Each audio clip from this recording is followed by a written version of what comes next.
La riconoscete questa canzone che si sente sotto me voce? È a Norma, Rugranne Vincenzo Bellini.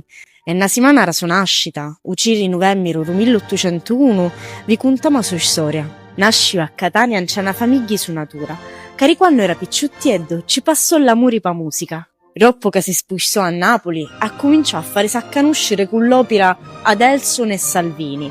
2 anni dopo arrivò a scalare Milano con Il Pirata. Ricca nasció liami con librettista Felice Romani.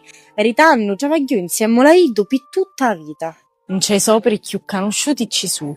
La Sonnambula, Norma e i Puritani, che fecero arrivare i suoi nomi in tutta l'Europa. A Parigi arrivò a toccare il punto più alto del suo travaglio. Cancunciò una pari risuonatura in c'è più conosciuti ritanno. Lo facciamo un nome per tutti.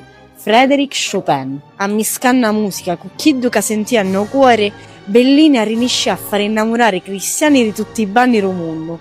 Picchi sono agi la ricordiamo ancora oggi. A Macca segui per scoprire tutti i fatti e storie di personaggi più grandi della nostra isola, tutti i simani.